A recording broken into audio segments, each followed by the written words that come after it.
welcome to another episode of the CPG Guys podcast. Our hosts, Sri Rajgopalan, Peter V.S. Bond, and Bryan Gildenberg, explore how brands and retailers engage consumers in an increasingly digitally driven world. And now, here are the CPG Guys. Welcome to this special episode of the CPG Guys. We're actually live here from Los Angeles. Live in front of a non-studio audience. Why are we in Los Angeles? Peter and Bryan were visiting me because we were actually, this is award season. Award season? Did we win an award? I wish we did. Next year we're going to have to work harder because we clearly didn't. No, we did not. We did not win an award. Just like two teams I know, the Dodgers and Yankees didn't really work Missed it by that much. Hey, the Red Sox didn't win anything either, okay? I'm not going to stand for this. Don't put Red Sox, Dodgers, and Yankees in the same league, please. Those days are long gone. So maybe once all the horse trades finish, we can discuss them. But folks, welcome to this episode of the CPG Guys podcast. We're Sri, one of your co-hosts, here along with Mr. PVSB, the loyalty and CPG data guru, and of course, Mr. Gildenberg, the retail captain himself, as well as the brand captain himself. I do not know a single brand who doesn't know this guy. Welcome to both of you, and thank you for joining me in Los Angeles. Oh, honored to be here. Thanks for having us. I'm sure you both enjoy the weather coming from the Northeast. Oh yeah, it was like minus 80 in New York this morning, so yeah, we're good. We're never leaving, by the way. So. This is what happens when the three of us start talking. We can never I know, we never shut up. So let me remind our audience first, before we start this episode and get into the Q&A mode, all our content can easily be found by going to a web browser, simply typing cpgguys.com. For those of you that don't know what typing is, Peter's doing that for you. Exactly. Because hand gestures work best. Especially in an audio medium. I have a hand gesture for you. Thank you. I would have gone with this. I'm number one? Really? You know what this is? You know what this is? This is what I was going to go with. In comics, I don't know how I even agreed to this, but for those of you following us, I do request you to take a minute, go to the top menu bar of cpgguys.com, find the section that says drop us a rating. Please do drop us a rating and a review because it tells us how we're doing, whether you like what programming we bring and what you want to see next on the show. From time to time, we also take polls and we ask you what you want to see on the show. It'd be great if you all could do that for us as well. If you think that AI is overrated, leave us a review about that. Please. Have AI write us a review about how overrated it is. Is that I? It's like it's IT. Why don't you actually chat GPT 10 things I should leave in a review for the CPG Guys? I do want to point out that the number one item that bubbled up to the top of the surface in the latest poll we took of what people want to hear is what? ChatGPT. So you guys have to start getting your game up here. We're going to get to ChatGPT in 1 second. We're also partners of Next Stop, bang in the middle of gender equality, fine organization formerly known as the Network of Executive Women. If you want to know more, become a member or contribute, please go to nextstopisnow.org/CPG Guys to sign up. We're also giving away 50 memberships to Next Stop. If you're a female founder or your organization is not an existing partner or sponsor of Next Stop, please do drop us a line at contact@cpgguys.com. Again, that's contact@cpgguys.com, so we could get you started on your journey of being a member of Next Stop and taking advantage of the variety of webinars, the in-person sessions, and the learning journey that Next Stop brings to you nationwide. And of course, as it is a network. And for those of you who are listening to this, just go to the Digital Liner Notes, your podcast. There'll be a link to the Next Up page and the link to our email so you can inquire about these memberships we're giving away. And we, of course, have 7-day programming now, starting all the way on a new episode that comes out Wednesday that runs all the way through another new episode on Saturday. And we have Mr. Gildenberg here himself on at least 3 weeks in a row. I've managed to actually remember to do that thing on Thursday. So it's how about that? He's been on time. Crushing it. So no fines for you this week for being on time. I'm OTIF. Look at me. Look at us being comical over here. So now we'll get to the fun part of the show where I get to put both of these gentlemen on the hot seat and ask them a bunch of questions. And I was wondering why my tushy was a little warm. There you go. It's going to get warmer, in case you didn't know. Especially since pitchers and catchers reported about a week and a half. Yes. Get ready. You're in Los Angeles. I'm going to start with data. 1P, 3P, consumer data platforms. These words are floating around all over our industry. Everybody seems to be chasing it. Myth or real? Should brands be chasing it? Yeah, absolutely. Brands need data to make more informed business decisions, whether it's performance metrics on how their marketing is working, whether it's tracking how their items are performing, whether it's trying to understand the behavior of consumers. It's all critically important.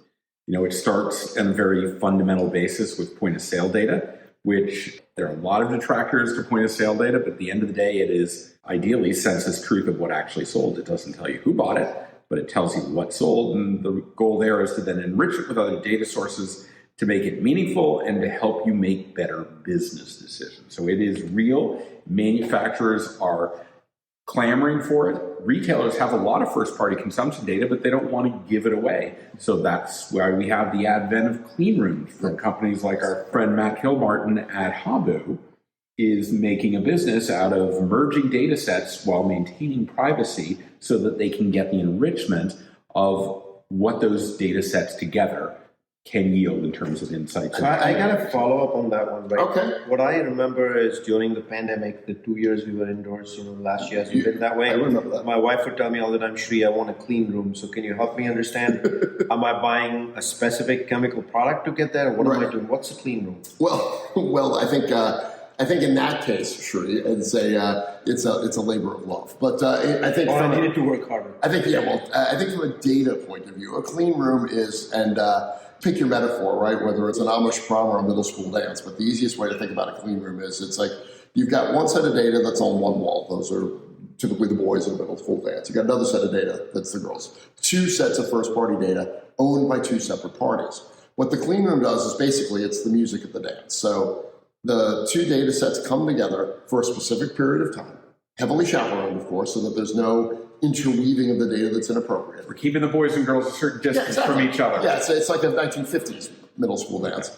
And then once that's done and the job is completed, you go back to the wall you came from. It's basically a data product that allows you to bring together multiple sets of first-party data and link those sets of data to accomplish. When they're together, the boys and the girls talk, and they each learn about what the other is doing, and collectively, and they put the pieces together, and they have a better answer. And create something better than would have existed had they just stayed on their respective. Are you guys therefore advocating clean rooms, and should brands be chasing it? Should retailers? Who should really be in the middle of this? Oh, I think everybody's going to have to get involved in this game. And this is one of my observations, Peter, coming out of NRF. Like most of the work that I saw at NRF wasn't about new data; it was about aggregating data sets together. And clean rooms are one of the ways in which data sets will be brought together to be more effective.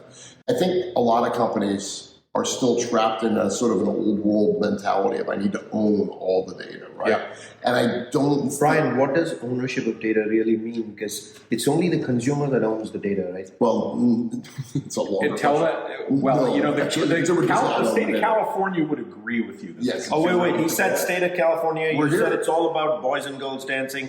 Which song should I sing? It's only apt I say, California love. Welcome to the Wild Wild West. I was going to go with... It's 1950s. So I was going to go with Laszlo Lisa Brown. And the sky is gray, and the sky is gray.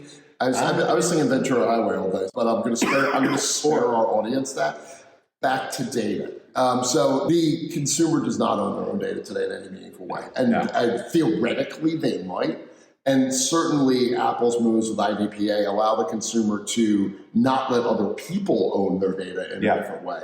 But that doesn't bring the ownership of the data back to the consumer. It basically brings it to Apple. So that's an interesting trend for a very different conversation, that there may be a world in which consumers do consolidate their data and take more ownership rights over. I think that's a really good point. GDPR and CCPA are not about the consumer owning their data. No. It's about the consumer stopping other people from using their data. It's really about the government stopping other people from using. I'm going to jump into the next question, which has to do with the consumer. Sure. Okay. Right.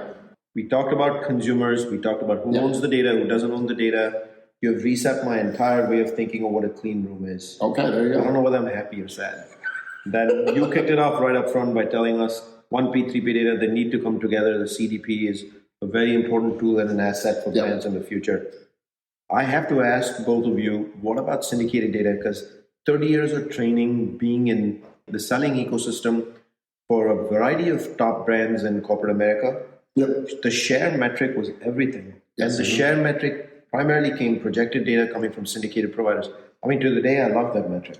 Yeah. It defines a lot because it tells you, are you really growing or are you growing at the pace of what you should be growing? So how does a CDP replace it? Is it complementary? Like what happens? What's the CDP? Consumer data platform, as you described. Yeah. I think let's do short-term, long-term.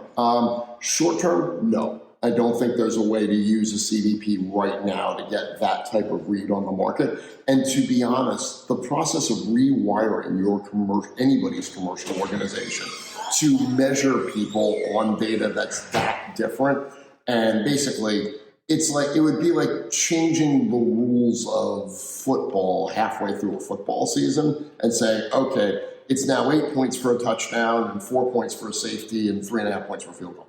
Like, no, I don't think anybody really wants to do that. So I think the notion of market share being wired into how commercial organizations are measured, I don't think it's going away anytime soon. I think the way in which market share is measured may change a little bit. And that's where I do think that when you look at, in particular, if Kroger and Albertsons go through and 8451 becomes sort of a national panel of record, if you will, there's a world in which you could combine that, other retailer proprietary data streams, and then an asset like Numerator, which, to be honest, in every other market in the world, the way market share is calculated is not off of point-of-sale data. It's off of modeled panel data, either provided by Kantar or by Nielsen. So I think there is a world in which you might see some companies trying to figure out how to do that differently.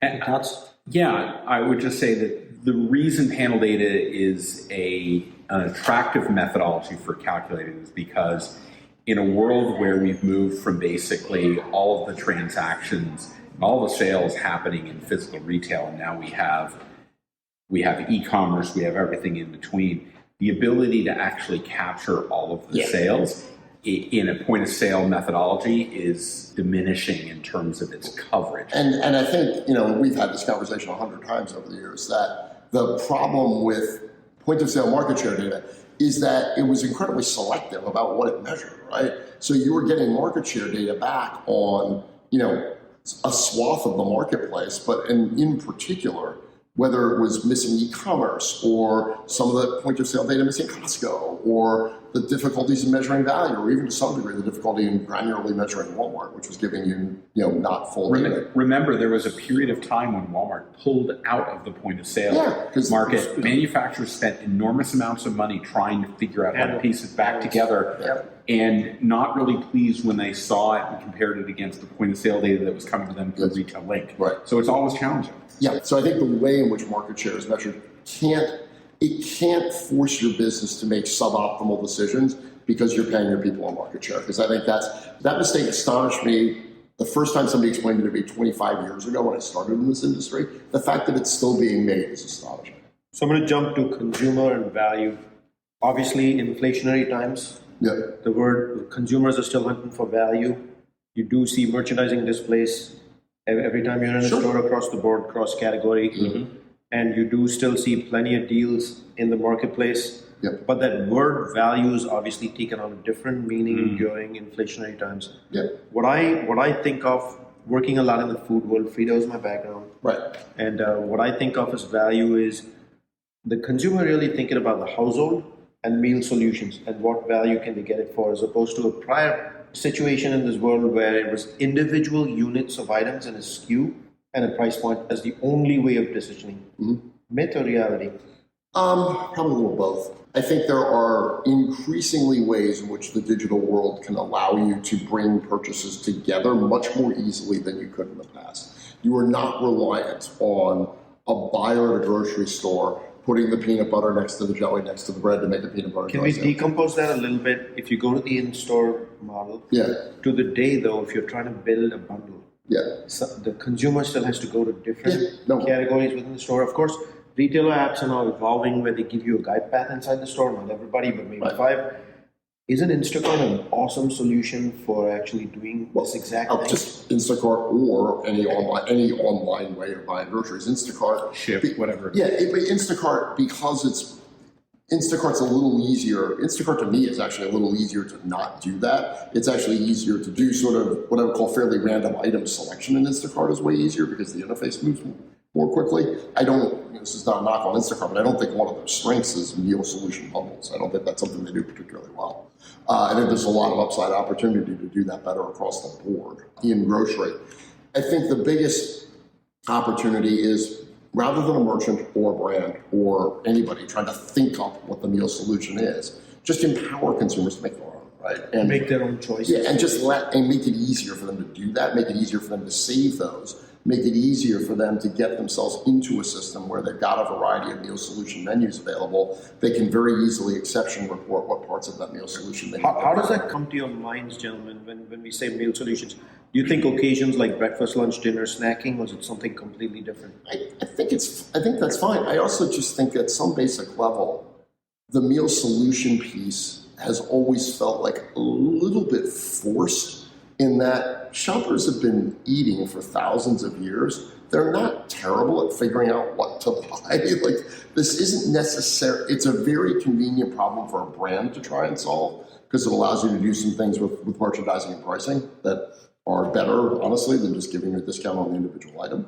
And they're often convenient for the retailer, but at some basic level, you just have to realize that the shopper is going to make decisions around this stuff. You just want to make it easier for them to do that when they want to. So to that end, back to your question around value, this is where big data and consumer behavioral data comes into play, because what it allows you to do as a retailer is to understand through the behavior of what they're buying and what they buy it with, particularly what promotions or coupons they use. You start to understand at a customer level what they think of as value. I may think of as value that I like clipping coupons. Bryan may like to save money, but he doesn't clip coupons. What he does do is he looks at the circular, and when he sees an item that's on sale, he'll go and get those items.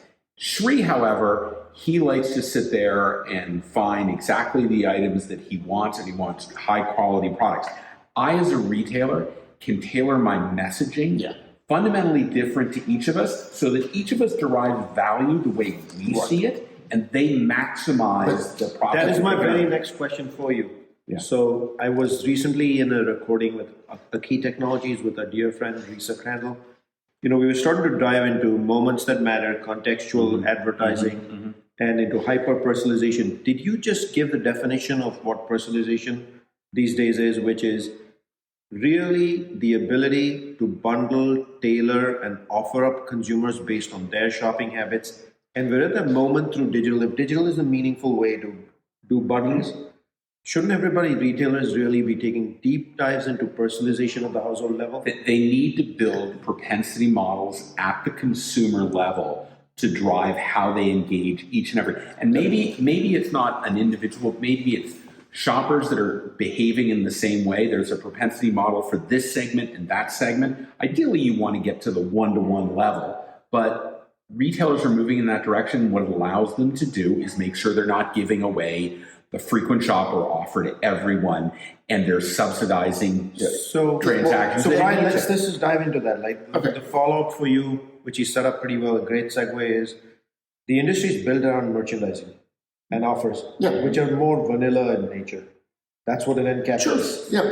And now if we're going to go more into personalization, it's a finite world of investments. So does it come out of like end caps and display and merchandising? Where does that come from? Well, I think there's a balance there. I think it's important to remember that the consumer, at least to me, and I may be the only person who says this on a regular basis, the consumer wants a personalized experience.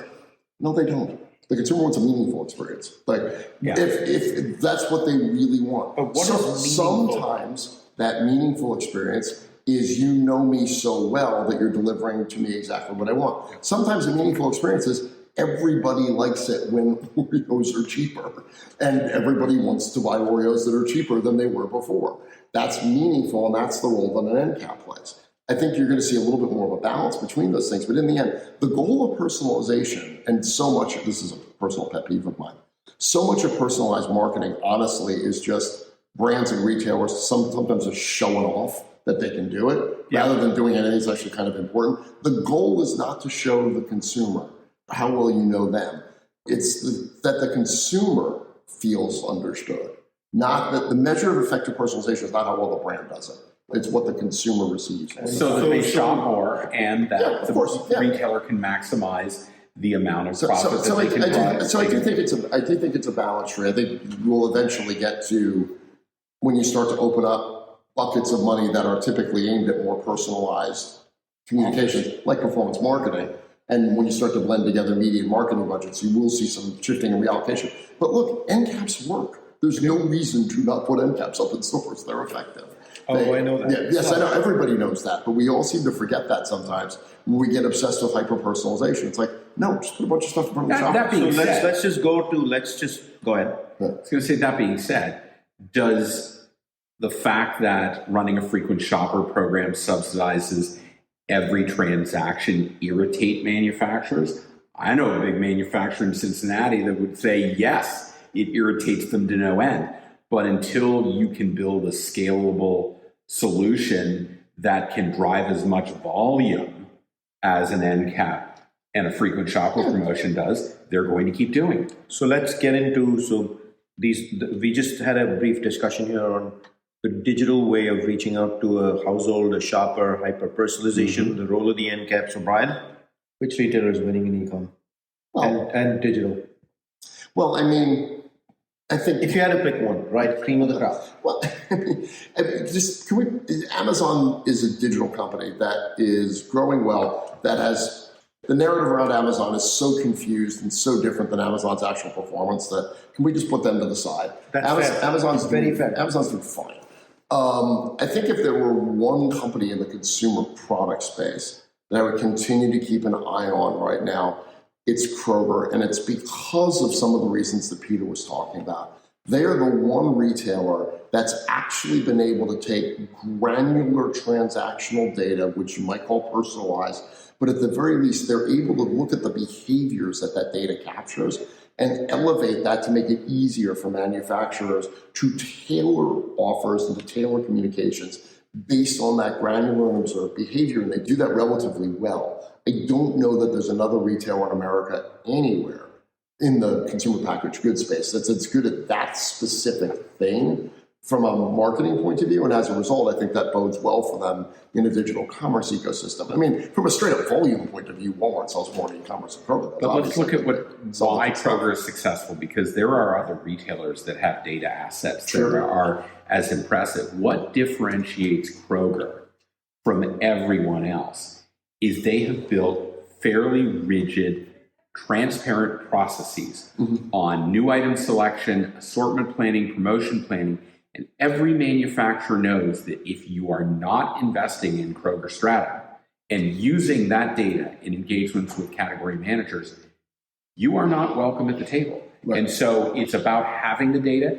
It's about building all sorts of connections certainly with their SEM and their retail media, on-site, off-site, in-store, but just the block and tackle category management of using that data and knowing that the category manager will make a decision in a predictable way is why they are successful. I mean, they've also been doing it since before the internet was a thing, right? I mean, they were like paper-based circular mailers back in the 90s. So. There's two things you're still coming back to when it comes to what's great, what's new, what's epic, what's running, what's hot these days. And here are two things very clearly. It's data and how data is used, resulting in personalization, which is highly digital. Those are the two things that stand out. So speaking of digital, digital org models. I wanted to ask you a very generic question. What's the best digital org model? But I'm going to go one level deep. But you know how I would answer that. I'm going to go one level deep here. So 5-7 years ago, Amazon team, we know many of these people. Yeah. And it was sitting off to the side somewhere reporting to the top brass of the company. Yeah. And since then, many org models have been tested in the industries. Global org models have been tested for e-com. Yeah, those are fun. Then there's separate center of excellences for capabilities, search, things like content. Yeah. You talked about performance marketing, ratings and reviews, things of that nature. Then you have the selling ecosystem, because there are many digital retailers today. So it's not just Amazon, but there's Instacart, there's Walmart Connect, there's Kroger, et cetera, et cetera. So which org models, gentlemen, let me start with you, Bryan, and then I'm going to ask you as well, Peter. What org model do you think is better optimized? While nobody has it perfect, who is better optimized for success? What sort of org model do you think is better optimized for success? Do you keep a COE separate? Is it one team? Yeah, answer this question, because I will just say that I have been involved in the e-commerce world and helping companies think and org models. That's why I think even longer than you have, actually. So there's I'm a young buck. I mean, obviously. I know. I mean, you are the young man of the three. I'm a little kid. Terrifying for the audience. So there's two things that are really important to keep in mind. Number one, that clearly the e-commerce capabilities of an organization siloed off and away from the rest of the business don't work anymore because of the importance of e-commerce to your existing brick and mortar retailers, right? So that's the problem that needs to get solved for. But Bryan, does that mean you keep it as one giant digital e-commerce function, or do you actually start embedding all these capabilities within brand marketing? And this is now the second piece, and I'm going to loop back and answer your first one. So let me do the circle. So the second thing is that in 20 years of studying the problem of how e-commerce grows up in an organization, I've said this before, I will say it until my mouth falls on. There is a 0.0% correlation between any specific structure and being good at this stuff. None. Got it. There is no. Can you be clear? He said 0.0. He didn't say 0. It's not a negative correlation either. Like there are very different companies. How do I interpret that though? When you say 0.0? It means that there's no correlation between any specific structure and success. There are companies that have one structure that are excellent at e-commerce. There are companies that have the same structure that are awful at it. There are companies that have a different structure that are excellent at e-commerce. There are companies that have that same different structure and are awful at it. There's a 0.0% correlation because the trick isn't in structure, it's in capability and workflow transfer. And that's the big thing. So if you have a center of excellence, you need to work really bleeping hard to make sure that those capabilities are not just getting embedded into the people in the teams, but that you're changing the workflow so that the capabilities happen the right way. And that, to me, is the most important determinant of success, is not structure, it's process. And do your workflows support you being good at this? In that workflow ecosystem, let's just stay there for a second, right? Are we in a position yet in the industry where on the retail side is willing to accept that workflow, that it's all one omnichannel customer that comes to the store at the end of the day, or are we still seeing a gap between in-store merchandising and online merchandising? To quote the name of a very popular brand of incontinence products, it depends. Here's the reality. Retailers want it to be a unified solution because they are trying to access more and more budgets to fund their activities. They want new product innovation budgets. They want mature brand budgets. They want all sorts of budgets that are siloed into different types of activities that a consumer packaged goods company is trying to execute. That being said, listen, the secret, to Bryan's point, is about you need people who are in e-commerce that have brick and mortar experience. You need people who are in brick and mortar that understand digital. You need to embed this in the actual DNA of the organization and not just individual people. And whether retail media, as an example, is run by the marketing department or not, there has to be some central coordination that involves the marketing department because it's media. At the end of the day, the person responsible for the media budget has to have oversight and understand how it complements everything else that they're investing in. And then one other build on that too is that some of the legacy brick and mortar processes, like category management, as a for instance. I mean, I'm sure you've said this a million times, but that the distribution center for most grocery e-commerce is a store-based shelf, right? So category management's got to start to incorporate e-commerce understanding into it to be done properly. Are we there though? Or do you see that in the industry? I see the beginnings of it, sure, but no. Are most companies in a place that they can consistently... It is a journey, not a destination. I mean, you and I say, we use this phrase a lot, right? The physical shelf is the warehouse of e-commerce transactions. Yeah, for a lot of especially grocery-related e-commerce transactions in the U.S., yes. And so I'm going to go to a slightly different area over here, which has to do with supply chain. Okay. Last 3 years, obviously, have been significantly supply chain challenged across the board, whether it's commodities, ingredients, packaging, all kinds, plastic, shipping, aluminum, call it cans, call it what you may, shipping, things of that nature.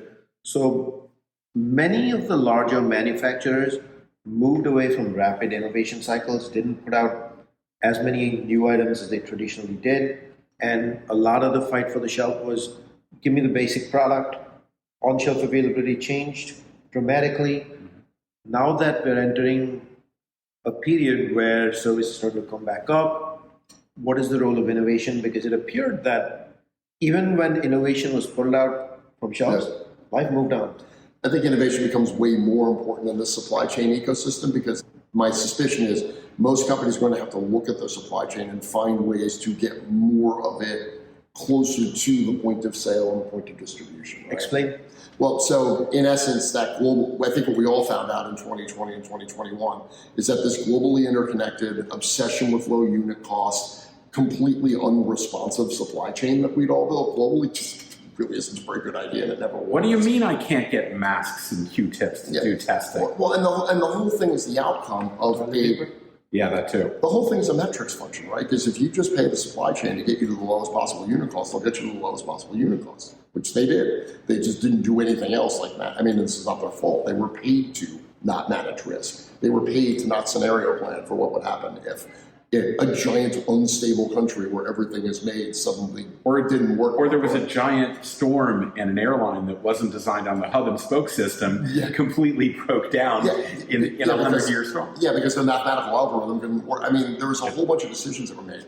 I think people are beginning to realize that those decisions, and they're always phrased in kind of good catchphrases like instead of just-in-time inventory, we need just in case, right? We need to start. I love that. Just in case. And we need to start thinking about a little bit more nearshoring, a little bit more onshoring.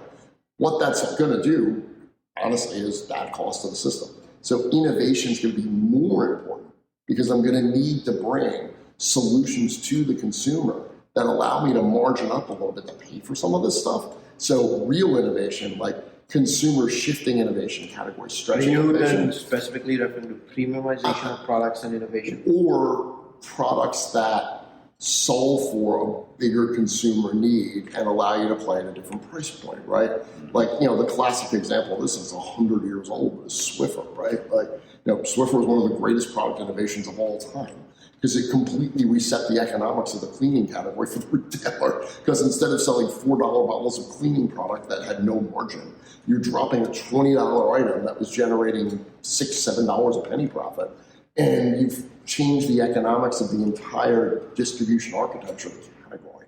I think brands are going to need a little bit more of that and a little bit less lavender scented or new and improved or whatever the line extension idea is. And that gets into a whole different podcast about what in the world it is that junior brand marketers are paid to do. Because I'm fundamentally convinced that the entire reason line extension innovation exists is because that's what ABMs are paid to do, because that's what brand teams pay them for. What they're paid to do? Triple stuff Oreos. Yes. That is what they're paid to do. Have you seen the quintuple stuffed Oreos now? Do I like? Yes, I think those are. My answer is yes. I think Maya Rudolph is going to be a great spokesperson for M&Ms at the Super Bowl. Yes. So Bryan just referred to somewhat premiumization of innovation. Mm-hmm. And there's other types of innovation. And gave quite a bit of explanation on the reasoning behind why. So I'm thinking loyalty, this is your home turf. Mm-hmm. Loyalty and rewards. Traditionally, when I think loyalty and rewards, it's frequent shopper card based points. You can invest it back at that retailer, basically for the next transaction you come out to or next few transactions, etc. If premiumization is one of the ways innovation heads in the future, we're in an inflationary period, what is loyalty and rewards to a consumer? Is it still the individual unit? I want 10 cents off, 20 cents off, 5% off? Is it bundles? And then what's the reward I'm looking forward to? For example, in the last 3 years, gas rewards has been pretty profound. What's going on? I would actually draw it back to what Bryan said. It's not about personalization. It's about a meaningful experience. If a meaningful experience is, I get a subscribe and save offer. It gives me my product, gives me a moderate amount of discount, but it takes me out of having to think about it and it's just delivered to my house. That builds an enormous amount of loyalty. And manufacturers... Wait. You're saying something big over here. So in that model, yes, the discount is at the time of buying and it's repeated often until you no longer need the product or don't have a need. But there's no notion of points, redemption, none of that stuff. Not at all. It's about making it easier for a product that you know you're going to need on a regular basis. It's a high velocity concept. Like, are you going to do subscribe and save to batteries? No, you're not, because how often do you switch out your batteries? But are you, as the parent, do you want to do subscribe and save for diapers, for a newborn child? Heck yeah, at least for a period of time. The reality is, if you ask retailers, particularly you look at Amazon, what the opt-out rate from subscribe and save is for products that aren't, seasonal in nature or aren't associated with a particular life stage, like a child, but just basic items that they're consuming on a regular basis, the opt-out rate is virtually non-existent. So if you can get them into that, you have de facto created loyalty with that consumer, and they are taken out of the buying equation, and your competitors are going to get them. So, Bryan, I want you to wrap that one up. Okay. Loyalty, rewards. Are they still as relevant in that redemption world anymore, or is it primarily give it to me at the point of sale and give it to me anchored on experience? Well, I think it depends too. I mean, there are some consumers that enjoy that experience, and that can work. Some of the most successful loyalty programs on the planet, especially in retail, are more points-based systems like Sephora's and like Ulta's, right? So I do think that for certain types of categories where you're a little bit perhaps more engaged in the ongoing purchase, a points-based system, I haven't thought about this, but a points-based system may make more sense. For something where you're searching for auto replenishment mode, then no, you don't want a points-based system. You want something that makes the process easier, not more mentally complex to be able to solve for. Yeah, beauty is about a discovery aspect of the category. Carbonated soft drinks is not, right? I can go subscribe and save on my big box of single serve Frito-Lay products that I put in my child's lunchbox every day when we go to school. That's fundamentally different. But building loyalty among high consideration discovery types of products, being loyalty programs. And this is where retail media becomes absolutely fundamentally. You said the word. Retail media? Yeah, bing, bing, bing, duck came down. But this is where it becomes fundamentally important, is that if I'm in auto replenishment mode, I mean, we've been answering this question from clients for years. It's like the minute they get auto replenishment mode, how do I innovate? Because I used to do that at the shelf, but if they're not going to the shelf, if they're not even mentally going to the shelf, they don't go down the aisle. How do I innovate? That's where retail media comes in, because I've got to figure out a way to communicate innovation and to encourage trial through more upper funnel mechanics than I used to use within a retailer. Those are other mechanisms you talked about. Let's talk about one of the biggest ones retailers use, which is fuel rewards, right? At this point, I remember being in a meeting when the CEO of one of the largest grocery chains in the country said, I'm putting fuel centers in all of my parking lots because I need to do that right now. But there's going to come a time 5 years from now when all my competitors have done the same thing. And now it's just a cost of doing business. But if I don't have it, and they do, then I'm out of the consideration set. So it's not that, look at Air Miles in Canada. It became this ubiquitous program where so many retailers in every class of trade were involved in it.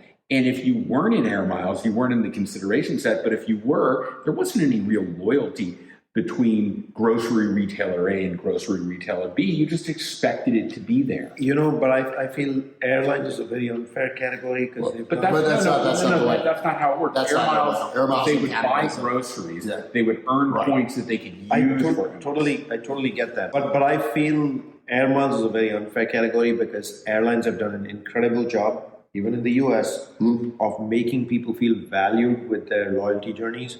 You and I were having a discussion about this just yesterday. If you're at the highest, maintaining a certain level, if you are at the very highest level, absolutely, if you're not, you can upgrade. You don't have to pay for bags. They've figured out this, and the model is still holding steady after 15 years. Yes. And people love it, right?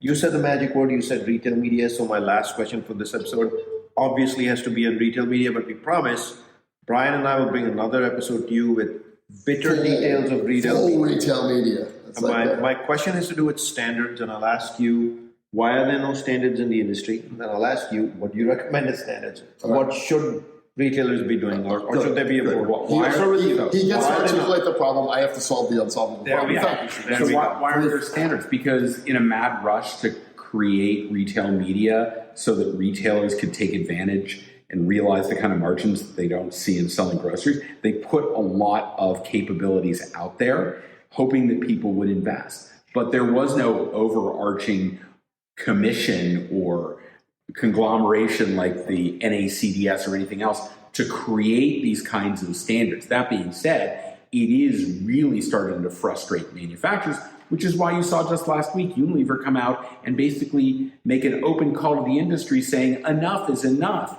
We've got to start building some standards because we can't keep just doing this all different ways. It's getting too hard to manage. Yeah. There's grocery shop, there's shop top, there's FMI, but he still goes always back to NAACDS. You know why? It's that pharmacy thing in his blood, and The chain drugstore thing is blurred. And It's the register receipt register, rate. It's the which, register. Yeah, after shopping yesterday morning, I have a copy to show you all. It is actually 4 feet long.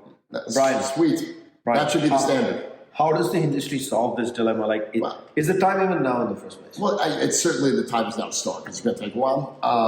I think there's two things that are important to remember. Number one, this is not the first innovation in advertising that's going through this problem right now.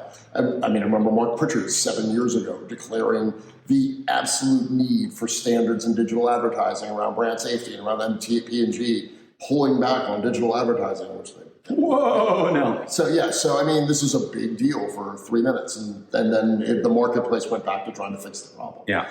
Same thing's happening right now in connected TV, which is a bleep show from a reach and frequency issue right now. The industry's trying to get the You standards say that right. because when you press the remote, it goes bleep. Yeah, exactly. And you see the same ad 137 times in a row. Oh my God, that's right. I do, don't I? I just realized that. Yes, that's Genius, budding genius. That's a standards issue, right? So the marketplace is going to demand it at some bit. And this is actually, and I give the retailers a lot of credit here, because they have really worked hard to put together the beginnings of an offer that makes sense to people to buy media for a living professionally, that serves them back some sorts of outputs that they were used to. What's going to happen is, of course, is that because the digital advertising industry is relatively concentrated in a few places, as the FTC detailed in its 150-page complaint to Google. Great thing. You should read It really is, actually. It is really good to read. Full kudos to the FTC, man. If you just want a primer on the digital advertising industry, it's awesome. Read it. Read the second half gets a little repetitive, but the first half is really good. And there's been some really good commentary written on it. Just make sure you find it. You might just lose half our audience today because you asked them to read something put out by the government. Oh, I'm sure they just logged off right now and going to do that. But no, it's not like I asked them to read the Department of Justice consent decree between Bizarre Voice and Power Reviews from 2014. That's a really good read. Wow, there we go. Deep cuts. So that's the seventh. That's the seventh song on Jethro Tull's album. I wanted to go the line dancing way, but anyways. So I think what's going to happen is a couple of things. One, clearly the marketplace is going to push for standards because media buyers, to your point, the last thing in the world they want to figure out is two different standards of attribution, or two different standards of how to measure reach, or two different standards of how to assess frequency, or multiple different ways of assessing brand safety. The marketplace is going to push some of this, and you're also, Unilever, and now the IAB, and all the other people that want to be involved in this conversation will get involved. Generally speaking, the marketplace for things like this is often better at setting standards than bodies are. So I don't think anybody's going to come down tomorrow with tablets from a mountain and say, here are the standards. Manufacturers are going to drive a lot of this from the retailers, because while Amazon and Walmart and maybe Kroger can dictate investment in their properties, a lot of the other ones that are emerging can't. And the way that they're going to win people over is they're going to allow those manufacturers to plug the results of their retail media into their own measurement system. But here's the funny thing. So Amazon is by a mile the largest retail media network in the world, and it's the third largest digital advertising. 70% of retail media are investments. What is the single most important thing you would think would be critical to a media network to function? Attribution. What does everybody hate about Amazon Media? It's attribution platform. Yeah. So clearly you can grow this business without having a standard that everybody's agreed upon as being successful. Well, that's like the single thing people hate about Amazon more than anything else is their attribution. Let's be honest, for years, Kroger, when it was aligned with dunnhumby, used dunnhumby Shop as its analytic platform. It was by no stretch of the imagination the best platform in the marketplace. In fact, the average time for a report running on dunnhumby Shop was not 19 seconds, it was 19 minutes, okay? But the fact of the matter is that they had the broadest distribution of users. They had required use of the data to make business decisions. And so you know what? They ended up being the de facto mechanism. It really is about how manufacturers drive value out of the insights that they're given. And ultimately, that will dictate where the industry goes. And so, what a great episode. We started up top with 1P and 3P data, and we even, I think one of you said 2P data, a consumer data platform. Of course, we went to a favorite topic at the end, which we could not resist, which is a lot of what you get on the show, which is retail media and retail media networks. We promised you, Brian and I will cover a full episode dedicated to nothing but retail media, all the way from measurement, metrics, standards, everything else. Somewhere there we also discussed value and premiumization, opposite ends of the spectrum. And we talked about what rewards mean these days, especially as categories are morphing. We did get a lot into meal solutions, bundles, digitization of these things, given e-commerce can actually do this. We did redeclare, as we always do, that the physical shelf matters because it is the warehouse of e-commerce. Funny you mentioned bundling. Brian, wasn't it this week that we heard someone say there are really only two things that companies are doing these days? Either bundling or they are unbundling. Yes. There is no in between. Yeah, exactly. I do bundle my 3 cats in blankets for warmth every now and then, in Los Angeles. Well, gentlemen, first of all, thank you for joining me in person here in Los Angeles. Thank you, Peter. Thank you, Brian. Oh, thank you, Sri. And before we wrap up, a reminder to our audience, you can find all our content.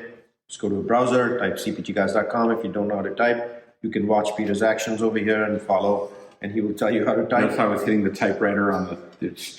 If you're a brand, you're a retailer or a service provider, and you think you can add some value, or you want to contribute to our ongoing discussion about the transformation of the CPG industry in retail, drop us a line at contact@cpgguys.com. Yep. Again, that's contact@cpgguys.com. We'll be happy to have you on, and we can chat about what the topic is. Sayonara here from this episode. See you soon on another episode of the CPG Guys.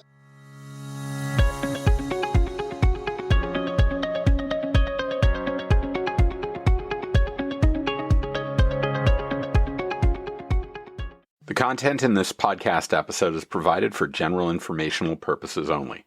By listening to our episode, you understand that no information contained in this episode should be construed as advice from CPG Guys LLC or the individual author, hosts, or guests, nor is it intended to be a substitute for research on any subject matter. Reference to any specific product or entity does not constitute an endorsement or recommendation by CPG Guys LLC. The views expressed by guests are their own, and their appearance on the program does not imply an endorsement of them or any entity they represent. The views expressed by CPG Guys LLC do not represent the views of their employers or the entity they represent. CPG Guys LLC expressly disclaims any and all liability or responsibility for any direct, indirect, incidental, special, consequential, or other damages arising out of any individual's use of, reference to, or inability to use this podcast or the information we present in this podcast.